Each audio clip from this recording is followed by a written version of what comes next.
On road price എത്ര വരുന്നുണ്ട്? ആൾക്കാർക്ക് എല്ലാവർക്കും ഉള്ളൊരു സംശയമാണ്, ബാറ്ററി പ്രൈസ് എങ്ങനെയാണ്, അതോ റെന്റ് ആണോ? ഈ വാഹനത്തിന് പുഷ് ബട്ടനോ കാര്യങ്ങളൊന്നുമില്ല. ആ ഒരു ബുദ്ധിമുട്ടുണ്ടായിട്ടുണ്ട്. അതാണ് നമുക്ക് ഇതിൽ പറയാൻ പറ്റുന്ന പോരായ്മകൾ. അപ്പൊ അതിനൊന്ന് ക്ലാരിഫൈ ചെയ്ത് തരാമോ? Hi friends, welcome to our channel Formatic. ഇന്ന് നമ്മൾ എത്തിയിരിക്കുന്നത് MGയുടെ കൊച്ചി ഷോറൂമിലാണ്. ഇന്ന് നമ്മൾ കൊണ്ടുവന്നിരിക്കുന്നത് MGയുടെ ഏറ്റവും പുതിയ ഇലക്ട്രിക് വാഹനമായ വിൻസറാണ്.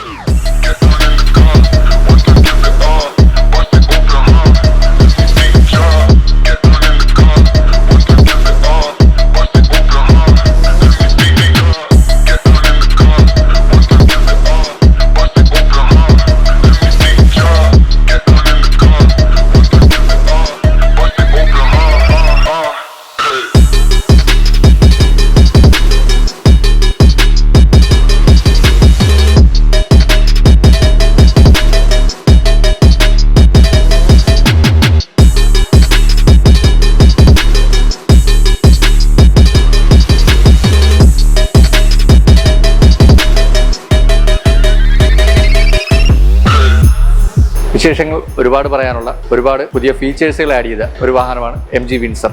നമുക്കതിന്റെ വിശേഷങ്ങളിലേക്ക് പോവാം. പൂർണ്ണമായും ഇലക്ട്രിക് വാഹനത്തിന് വേണ്ടി മാത്രമുള്ള പ്ലാറ്റ്ഫോമിലാണ് വിൻസറിനെ നിർമ്മിച്ചിട്ടുള്ളത്. ഡിസൈനിങ്ങിൽ മാത്രമല്ല വ്യത്യസ്തത കാണുന്നത്, ഇന്റീരിയറിലും ഫീച്ചേഴ്സുകളിലും ഒരുപാടെന്ന് പറഞ്ഞാൽ വളരെയധികം ഫീച്ചേഴ്സുകളാണ് ഈ വാഹനത്തിൽ കൊണ്ടുവന്നിട്ടുള്ളത്. ഫ്രണ്ടിൽ നിന്ന് നോക്കുമ്പോൾ പുതുമയുള്ളതും ഏറെ ആകർഷണീയവുമായ രീതിയിലുള്ള ഡിസൈനിങ്ങിലാണ് ഒരുക്കിയിരിക്കുന്നത്. ഫുള്ളി കണക്റ്റഡ് DRLും LED പ്രൊജക്ടർ ഹെഡ്ലൈറ്റ് ആണ് വന്നിരിക്കുന്നത്. അത് പ്ലേസ് ചെയ്തിരിക്കുന്നത് ബമ്പറിൽ തന്നെയാണ്. സെൻട്രലായി MGയുടെ ലോഗോ പ്ലേസ് ചെയ്തിട്ടുണ്ട്. ഈ ലോഗോക്ക് വേറൊരു പ്രത്യേകത കൂടെ ഉണ്ട്, അത് കാണിച്ചു തരാം. വാഹനം സ്റ്റാർട്ടായി കഴിയുമ്പോൾ ആ ലോഗോ ഗ്ലോ ആകുന്നതാണ്. നൈറ്റിൽ കുറച്ചുകൂടെ നല്ല രസം ഉണ്ടാകും കാണാനായിട്ട്. പിന്നെ ലോഗോയുടെ താഴെ 360 ക്യാമിൻ്റെ ക്യാമറയും കാണാം. പിന്നെ അതിൻ്റെ താഴെ നമ്പർ പ്ലേറ്റ്, പിന്നെ അതിൻ്റെ താഴെയായിട്ട് ചെറിയൊരു എയർ ഡാം പോലെയുള്ളൊരു ഭാഗം കാണാം. എയർ ഡാം ഒക്കെ ഫുള്ളി പിയാനോ ബ്ലാക്ക് ആണ്. അതിന്റെ താഴത്ത് നല്ല ക്രോമിന്റെ ഒരു പ്ലേറ്റിംഗ് ഒക്കെ ഉണ്ട്. ഇതിന്റെ എക്സ്റ്റീരിയറിൽ ഫുള്ള് യൂസ് ചെയ്തിരിക്കുന്നത് ബ്ലാക്ക് വന്നിരിക്കുന്ന സ്ഥലം മൊത്തം പിയാനോ ബ്ലാക്ക് എലമെന്റ് ആണ്. അതുപോലെ തന്നെ അതിൻ്റെ അകത്ത് ഒരു ക്രോമിന്റെ എലമെന്റ് ആഡ് ചെയ്തിട്ടുണ്ട്. വളരെ ചെറിയൊരു ഹുഡാണ് വിൻസറിനുള്ളത്. ഹുഡ് ഓപ്പൺ ആയി കഴിയുമ്പോൾ നമുക്ക് കാണാൻ സാധിക്കുന്നത് ഇതിൽ ബ്രേക്ക് ഫ്ലൂഡിന്റെ ടാങ്ക് ഉണ്ട്, ഇന്റേണൽ ബാറ്ററി തണുപ്പിക്കാനുള്ള ഫ്ലൂഡാണ്, അതിന്റെ ടാങ്ക് ഉണ്ട്, പിന്നെ വൈപ്പർ ഫ്ലൂഡിന്റെ ടാങ്ക് ഉണ്ട്. പിന്നെ ഇതിൽ ഒരു ബാറ്ററി നൽകിയിട്ടുണ്ട്. വാഹനം നമ്മൾ ലോക്ക് ചെയ്യാനും അൺലോക്ക് ചെയ്യാനും അങ്ങനെയുള്ള കാര്യങ്ങളും പിന്നെ ബേസിക് ആയിട്ടുള്ള പർപ്പസിനൊക്കെ വേണ്ടിയിട്ടാണ്. വിൻസറിന്റെ സൈഡിലോട്ട് വരുമ്പോഴാണ് ഈ വാഹനത്തിന്റെ ആ ഒരു വലിപ്പവും ആ ഒരു ഹൈറ്റും നമുക്ക് ഫീൽ ചെയ്യുന്നത്. 1677 മില്ലിമീറ്റർ ഹൈറ്റും ഉണ്ട്. പിയാനോ ബ്ലാക്ക് ഫിനിഷോട് കൂടി നൽകിയിരിക്കുന്ന റൂഫ് റെയിൽ ഈ വാഹനത്തിന്റെ ലുക്കിന് തന്നെ സൈഡ് പ്രൊഫൈലിനെ കുറച്ചുകൂടെ ബെറ്റർ ആക്കുന്നതാണ്. ലുക്കിന് വേണ്ടി മാത്രം വെച്ചിരിക്കുന്നതല്ല, എയറോഡൈനാമിക്സ് എയർ ഫ്ലോ കറക്റ്റ് ചെയ്യാൻ വേണ്ടിയിട്ട് കൂടെ വെച്ചിരിക്കുന്നൊരു റൂഫ് റെയിലാണ്. ആ റൂഫ് റെയിലിൽ തന്നെ 2 ക്രോം ലൈനിങ്ങും ഒക്കെ കൊടുത്തിട്ടുണ്ട്. സൈഡിൽ പ്രത്യേകിച്ച് ഒരു വലിയ ക്യാരക്ടർ ലൈനോ അങ്ങനെയുള്ള കാര്യങ്ങളൊന്നുമില്ല. പക്ഷെ എടുത്തു പറയേണ്ട ഇതേപോലെ 1-2 കാര്യങ്ങളുണ്ട്. 18 inch diamond cut alloy wheels ആണ് നൽകിയിരിക്കുന്നത്. മാക്സിമം എയറോഡൈനാമിക്സ് വർക്ക് ചെയ്യാനും വേണ്ടിയിട്ടാണ് ഇത്തരത്തിൽ വീലുകൾ ഡിസൈൻ ചെയ്തിരിക്കുന്നത്. ബ്രേക്കിങ്ങിന് 4 ഡിസ്ക് ബ്രേക്ക് തന്നെയാണ് കൊടുത്തിട്ടുള്ളത്. ലെങ്ത് ഓൾറെഡി കൂടിയ വാഹനമായതുകൊണ്ട് തന്നെ മികച്ച വീൽ ബേസ് ആണ് ഈ വാഹനം നമുക്ക് പ്രൊവൈഡ് ചെയ്യുന്നത്. വീൽ ബേസ് കൂടുന്തോറും വാഹനത്തിന്റെ സ്റ്റെബിലിറ്റിയും യാത്രക്കാർക്കുണ്ടാകുന്ന കംഫർട്ടും ഒബ്വിയസ്ലി കൂടുതലായിരിക്കും. ഇപ്പോൾ ട്രെൻഡിങ് ആയിക്കൊണ്ടിരിക്കുന്ന ഫ്ലഷ് ഡോർ ഹാൻഡിലുകൾ തന്നെയാണ് ഈ വാഹനത്തിന് നൽകിയിട്ടുള്ളത്. താഴെ കാണുന്ന ഈ റണ്ണിംഗ് ബോർഡാണ്. പിയാനോ ബ്ലാക്ക് എലമെന്റിൽ നല്ലൊരു ക്രോം ഫിനിഷാണ് ഈ കൊടുത്തിരിക്കുന്നത്. അതിൻ്റെ ഡിസൈൻ ഒരു നല്ലൊരു കർവിങ് ആയിട്ടൊക്കെ കൊടുത്തിട്ടുണ്ട്. റണ്ണിംഗ് ബോർഡിൻ്റെ ഷേപ്പിൽ തന്നെയാണ് ഡോറിൻ്റെ ലോവർ എൻഡും ഡിസൈൻ ചെയ്തിരിക്കുന്നത്. ഇതിൻ്റെ സൈഡിലാണ് ചാർജിങ് പോയിന്റ് വരുന്നത്. ചാർജിങ് പോയിന്റ് 2 ടൈപ്പ് വരുന്നുണ്ട്. AC വരുന്നുണ്ട്, DC ഫാസ്റ്റ് ചാർജിങ് വരുന്നുണ്ട്. AC നമുക്ക് വീട്ടിലൊക്കെ ചെയ്യുന്ന ടൈപ്പ് നോർമൽ ചാർജിങ് പോയിന്റ്, DCയിൽ പവർ ചാർജിങ് ആണ് വരുന്നത്. Indicator integrated electrically adjustable ORVM ആണ്. 360 ഡിഗ്രി ക്യാമറ നമുക്ക് കാണാം. വളരെ സ്മൂത്ത് ആയിട്ടാണ് ഇൻ്റഗ്രേറ്റ് ചെയ്ത് വെച്ചിരിക്കുന്നത്. വാഹനത്തിൻ്റെ ബാക്ക് പോർഷനിലോട്ട് വരുമ്പോൾ നമ്മൾ ഇതുവരെ കണ്ടുപരിചയമില്ലാത്ത പുതിയൊരു ഡിസൈനുമായിട്ടാണ് MG ഇത്തവണയും വന്നിരിക്കുന്നത്.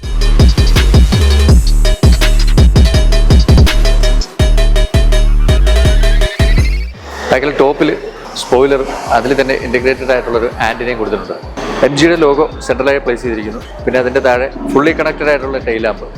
വിൻസർ എന്ന ബാഡ്ജിങ് സ്പേസിങ്ങോട് കൂടിയാണ് അറേഞ്ച് ചെയ്തിരിക്കുന്നത്. ബൂട്ടിന്റെ കോർണറിലായിട്ട് EV എന്നുള്ളൊരു ബാഡ്ജിങ് നമുക്ക് കാണാൻ സാധിക്കും. 360 ഡിഗ്രി വ്യൂവിന്റെ ബാക്ക് ക്യാമറയാണ് ഈ കാണുന്നത്. ക്യാമറയുടെ തൊട്ടടുത്തായിട്ട് തന്നെയാണ് ബൂട്ട് ഓപ്പൺ ചെയ്യാനുള്ള സ്വിച്ചും കൊടുത്തിരിക്കുന്നത്. ഒരു 7 സീറ്റർ വാഹനത്തിന്റെ ലെങ്തിൽ 5 സീറ്റർ ആണ് വിൻസർ. അതുകൊണ്ട് തന്നെ ഇതിന്റെ ബൂട്ട് സ്പേസ് 604 ലിറ്റർ ലഭിക്കുന്നുണ്ട്. ബൂട്ട് സ്പേസിന്റെ താഴെ ഒരു കമ്പാർട്ട്മെന്റിലാണ് ഇതിന്റെ സ്പെയർ വീലും കാര്യങ്ങളൊക്കെ വരുന്നത്. കാണുന്ന പോലല്ല, അത്യാവശ്യം നല്ല വെയിറ്റ് ആണ്. വാഹനത്തിന് 186 mm ഗ്രൗണ്ട് ക്ലിയറൻസ് ഉണ്ട്. അത്യാവശ്യം ഏത് ടെറൈനിൽ കൂടെയും സുഗമമായി യാത്ര ചെയ്യാൻ സാധിക്കും. ഇനി നമുക്ക് വാഹനത്തിന്റെ ഉള്ളിൽ എന്തൊക്കെയാണ് MG നമുക്ക് വേണ്ടി ഒരുക്കി വെച്ചിരിക്കുന്നതെന്ന് നോക്കാം. ഡോറ് തുറക്കുമ്പോൾ തന്നെ അമ്പരപ്പിക്കുന്ന രീതിയിലുള്ള ഡിസൈനാണ്. ഡോർ ഹാൻഡിലും ഡോർ അൺലോക്കിംഗ് ലിവറും അതിന്റെ ഡിസൈനും, അതുപോലെ തന്നെ സ്പീക്കർ വളരെ മനോഹരമായിട്ടാണ് ആ സ്പീക്കർ പ്ലേസ് ചെയ്തിരിക്കുന്നത്. ആംബിയൻസ് ലൈറ്റിങ്, മൊത്തത്തിൽ നല്ലൊരു പുതുമ തന്നെയാണ് നമുക്ക് ഈ വാഹനത്തിൽ ഫീൽ ചെയ്യുന്നത്. എല്ലാ ഡോറും വണ്ടച്ചാണ്. വാഹനത്തിന്റെ ഡ്രൈവിംഗ് സീറ്റിൽ കയറി കഴിയുമ്പോൾ മൂടങ്ങ് മൊത്തം മാറും. കാരണം നമ്മുടെ ഫ്രണ്ടിൽ 15 ഇഞ്ചിന്റെ ഒരു വലിയ സ്ക്രീൻ.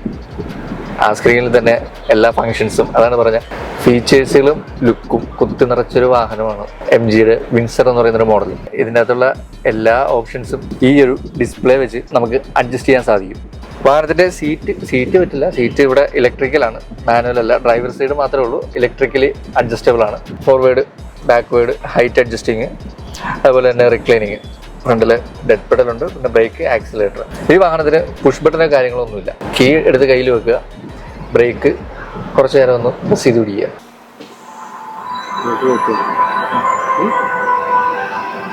ഇനിയിപ്പോൾ നമുക്ക് ഡ്രൈവ് ചെയ്യണമെങ്കിൽ ഡ്രൈവ് ചെയ്യാം. വേറൊരു പ്രത്യേകത എന്ന് പറഞ്ഞു കഴിഞ്ഞാൽ ഇതിൻ്റെ ഗിയർ നോബുകളും കാര്യങ്ങളും ഒന്നും മുമ്പുണ്ടായിരുന്ന വാഹനങ്ങളിലൊന്നും കണ്ടതുപോലെ റോട്ടറി സ്വിച്ചോ കാര്യങ്ങളോ ഒന്നുമില്ല. അതിന് പകരം ബെൻസിലും അതുപോലുള്ള വാഹനങ്ങളിലും കണ്ട പോലെ ഈ സൈഡിലാണ് ഇതിൻ്റെ ഗിയർ സിസ്റ്റം എല്ലാം വരുന്നത്. ഒരു പ്രസ് ബട്ടണോടുകൂടി റിവേഴ്സ്, ന്യൂട്രൽ, ഡ്രൈവ്, പിന്നെ പാർക്ക് വരുന്നുണ്ട്. പാർക്കിന് സെപ്പറേറ്റ് ആയിട്ടാണ് വരുന്നത്. ഇതിൻ്റെ സ്റ്റിയറിംഗിൽ കൊടുത്തിരിക്കുന്ന നോബുകൾ ഇതാണ് ഒറിജിനലി മൾട്ടി ഫങ്ഷൻ എന്ന് പറയേണ്ടി വരുന്നത്. കാരണം ഇതുപയോഗിച്ച് തന്നെ നമുക്ക് അത്യാവശ്യം ഈ സ്ക്രീനിലുള്ള കാര്യങ്ങൾ വരെ നമുക്ക് അഡ്ജസ്റ്റ് ചെയ്യാൻ സാധിക്കും. മുമ്പ് നമ്മൾ കണ്ടിട്ടുള്ളതെന്ന് പറഞ്ഞാൽ ഓളി അപ്പ് ചെയ്യുന്നു, ഡൗൺ ചെയ്യുന്നു, കോൾ എടുക്കുന്നു, കോൾ കട്ട് ചെയ്യുന്നു, പിന്നെ ക്രൂസ് കൺട്രോൾ ചെയ്യുന്നു, അത്രയൊക്കെ ഉണ്ടായിരുന്നുള്ളൂ. ഈ വാഹനത്തെ സംബന്ധിച്ചിടത്തോളം ടഗിൾ സ്വിച്ച് വരെ സ്റ്റിയറിംഗ് വീലിൽ ഇൻ്റഗ്രേറ്റ് ചെയ്ത് വെച്ചിട്ടുണ്ട്. അത് ഉപയോഗിച്ച് നമുക്ക് ORMന്റെ പൊസിഷനൊക്കെ അലൈൻ ചെയ്യാം. അങ്ങനെയുള്ള കാര്യങ്ങളും എല്ലാം നമുക്ക് ഈ സ്റ്റിയറിംഗ് വീലിലെ ബട്ടൺസ് യൂസ് ചെയ്ത് തന്നെ ചെയ്യാനായിട്ട് സാധിക്കും. ഡ്രൈവ് ചെയ്യുന്ന സമയത്ത് നേരെ ടച്ച് സ്ക്രീനിലോട്ട് പോകേണ്ട ആവശ്യകത ഉണ്ടാകുന്നില്ല. റെയിൻ സെൻസിങ് വൈപ്പേഴ്സാണ് കൊടുത്തിരിക്കുന്നത്. ഇതെല്ലാം ഈ ഒരു പ്രൈസ് റേഞ്ചിൽ വെച്ച് നോക്കുമ്പോൾ സത്യം ഞാൻ എടുത്തെടുത്ത് പറയുന്ന, ഇല്ലെങ്കിൽ പല പ്രാവശ്യമായി പറയുന്നത് വേറൊന്നും കൊണ്ടിട്ടല്ല, ഇത്രയും നാളും കണ്ട് പരിചയമായിട്ടുള്ളൊരു വാഹനം കുറച്ച് ഫീച്ചേഴ്സ് കാര്യങ്ങൾ മാത്രം വരുമ്പോൾ ഒരുപാട് നമ്മൾ പൈസ മുടക്കേണ്ടി വരും. പക്ഷേ ഇത് ഈ ഒരു പ്രൈസിൽ നമുക്ക് ഇങ്ങനൊരു വാഹനം എന്ന് പറഞ്ഞു കഴിഞ്ഞാൽ അതൊരു നല്ലൊരു ചോയ്സ് തന്നെയായിരിക്കും. അല്ലാതെ ഇതിലും നല്ലൊരു ബെറ്റർ ഓപ്ഷൻ ഇനിയും വരട്ടെ, വന്നുകൊണ്ടിരിക്കട്ടെ. ഓരോ വാഹനം മേടിക്കാൻ ആഗ്രഹിക്കുന്നവർക്ക് അതെപ്പോഴും നല്ല കാര്യമാണ്. ഇത് ഒരു പ്രചോദനമായിക്കൊണ്ട് ബാക്കിയുള്ള വാഹന കമ്പനികളും ഇതുപോലുള്ള അപ്ഡേഷൻസ് കൊണ്ടുവരുന്നത് വളരെ നല്ലതായിരിക്കും. എന്നാലേ ഇനി കളത്തിലൊക്കെ പിടിച്ചിരിക്കാൻ പറ്റുള്ളൂ. സീറ്റിൻ്റെ കാര്യമാണെങ്കിൽ നല്ല സൂപ്പർ സീറ്റുകളാണ്. നല്ല കുഷ്യനും ബാക്കിലും എല്ലാം നല്ല പക്ക കംഫർട്ടാണ്. ഡ്രൈവർ സൈഡിലെ സീറ്റും കോ ഡ്രൈവർ സൈഡിലെ സീറ്റും വെന്റിലേറ്റഡ് സീറ്റുകളാണ് നൽകിയിരിക്കുന്നത്. വയർലെസ് ചാർജ് സപ്പോർട്ടാണ്. ഡ്രൈവറെ ധാരാളം വെള്ളം കുടിപ്പിക്കാനാണെന്ന് തോന്നുന്നു. ഡ്രൈവറുടെ റൈറ്റ് സൈഡിൽ ഒരു കപ്പ് ഹോൾഡർ കൊടുത്തിട്ടുണ്ട്. ഹാൻഡ് റെസ്റ്റിന്റെ ഇപ്പുറത്തായിട്ട് 3 പീസ് കപ്പ് ഹോൾഡർ കൊടുത്തിട്ടുണ്ട്. പിന്നെ താഴത്തൊരു സ്റ്റോറേജ് സ്പേസ് കൊടുത്തിട്ടുണ്ട്. USB-C ടൈപ്പ് ഉണ്ട്, A ടൈപ്പ് ഉണ്ട്, പഴയ ഓൾഡ് മോഡലുണ്ട്. AC ഫംഗ്ഷന് വേണ്ടി മാത്രമാണ് ഇതിൽ സ്വിച്ചുകൾ നൽകിയിട്ടുള്ളത്. സെൻട്രൽ കൺസോളിൽ സ്റ്റാർട്ട് ചെയ്യുന്നതിനായി പുഷ് ബട്ടൺ ഇല്ലെന്ന് പറഞ്ഞാലും പുഷ് സ്റ്റോപ്പാണ് വാഹനം. കാരണം വാഹനം ഓഫ് ചെയ്യാനായിട്ട് നമുക്കൊരു സ്വിച്ച് കൊടുത്തിട്ടുണ്ട്. അത് സ്റ്റിയറിങ്ങിൻ്റെ താഴെയായി ഒരു സ്വിച്ച് പ്രൊവൈഡ് ചെയ്തിട്ടുണ്ട്. പിന്നെ ഇതിൽ സ്റ്റിയറിങ് ടിൽറ്റ് മാത്രമല്ല ഹൈറ്റ് അഡ്ജസ്റ്റിംഗ് കൂടെ സ്റ്റിയറിംഗ് വീലിൽ വരുന്നുണ്ട്. ഡ്രൈവിംഗ് സീറ്റിൽ കയറിയിരിക്കുമ്പോൾ ചെറിയ ബോണറ്റ് ആണെന്നുള്ള ആ ഒരു ഫീലിംഗ് ഒക്കെ അങ്ങ് മാറും. ഇത്രത്തോളം ഗ്യാപ്പാണ് സ്റ്റിയറിംഗ് വീല് കഴിഞ്ഞിട്ട് ഫ്രണ്ടിലെ ഗ്ലാസിന്റെ എൻഡ് എന്ന് പറഞ്ഞു കഴിഞ്ഞാൽ നല്ല ഒരു വിസ്താരമായിട്ടുള്ള സ്ഥലമാണ് കാണുന്നത്. MG infotainment and navigation system, Jio സാവനം കാര്യങ്ങളൊക്കെ ഉണ്ട്. ഇൻഫോടൈൻമെന്റ് ഡിസ്പ്ലേ ആയിട്ട് യൂസ് ചെയ്തിരിക്കുന്നത് 15 ഇഞ്ചിന്റെ വലിയ സ്ക്രീൻ തന്നെയാണ്. നമ്മുടെ ഒരു 15 ഇഞ്ചിന്റെ ലാപ്ടോപ്പ് ഓപ്പൺ ചെയ്ത് വെച്ചാൽ എങ്ങനെ ഇരിക്കും, അത്രത്തോളം വലുതാണ് ഇൻഫോടൈൻമെന്റ് സിസ്റ്റം.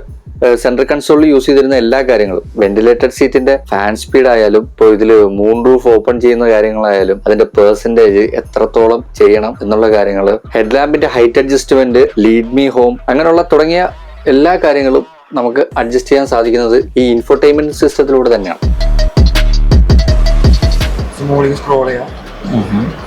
ഓപ്ഷൻ.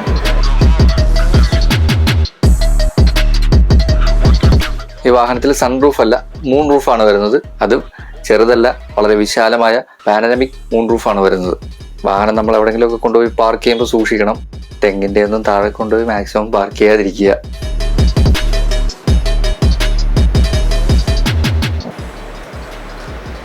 ത്രീഡിയിലോട്ട് മാറ്റി കഴിഞ്ഞാൽ അത് ആക്യുറേറ്റ് 3D ആണല്ലേ? നമ്മുടെ അടുത്ത് കിടക്കുന്ന വാഹനത്തിൻ്റെ ഇതും എല്ലാം കാണിക്കുന്നു. ഡോറിപ്പോൾ തുറന്നെടുക്കണോണ്ടാണ്. ഓക്കെ 3D കാര്യങ്ങളൊക്കെ അടിപൊളിയാണ്.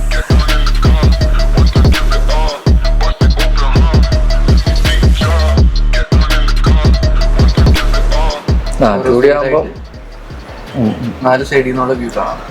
2D ആകുമ്പോൾ 4 ക്യാമറയുടെ ടോപ്പ് വ്യൂ കാണാൻ പറ്റും. എൻ്റെ ബാക്ക് സീറ്റ് രക്ഷയില്ല, നല്ല കുഷനാണ്, നല്ല ഫീലാണ് സീറ്റിലിരിക്കാനും. ഇവിടെ ആംറസ്റ്റ് ഉണ്ട്, ആംറസ്റ്റിൽ തന്നെ കപ്പ് ഹോൾഡർ ഉണ്ട്. ബാക്ക് സീറ്റ് നല്ല ഫീലാണ്. പിന്നെ അത് പോരാഞ്ഞിട്ട് വേറൊരു വണ്ടിക്കും ഇല്ല കേട്ടോ. ഇപ്പോഴത്തെ പ്രീമിയം ക്ലാസ് വാഹനങ്ങൾ മാത്രം കണ്ടുവരുന്ന ഒരു കാര്യമാണ് back seat reclining. Seat fold ചെയ്യുന്നത് പോലെ തന്നെ 60:40 എന്നുള്ള റേഷ്യോയിൽ തന്നെയാണ് ഇതിൻ്റെ സീറ്റ് റിക്ലൈനിങ് വരുന്നത്. അതിവിശാലമായിട്ടിരിക്കാനുള്ള ലെഗ് റൂം ഉണ്ട്, അതുപോലെ തന്നെ ഹെഡ് റൂം ഉണ്ട്. ഒരു ബിസിനസ് ക്ലാസ് വാഹനത്തിൽ കയറിയതിൻ്റെ എല്ലാ ഫീലിങ്ങും നമുക്ക് വിൻസറിൽ ലഭിക്കുന്നുണ്ട്. ഈ ഒരു പ്രൈസ് റേഞ്ചിലുള്ള വിൻസർ എന്ന് പറയുന്ന മോഡലിൽ MG കൊണ്ടുവന്നതിൽ അതൊരു വിപ്ലവകരമായ മാറ്റമാകട്ടെ, ബാക്കിയുള്ള വാഹന കമ്പനികളും വരട്ടെ എന്ന് നമ്മൾ ആഗ്രഹിക്കുന്നൊരു കാര്യമാണ്. ഇൻഫിനിറ്റിയുടെ 9 സ്പീക്കറുകളാണ് ഈ വാഹനത്തിൽ വരുന്നത്. നമ്മളൊരു തിയേറ്ററിൽ ഇരിക്കുന്നൊരു ഫീല് കിട്ടും.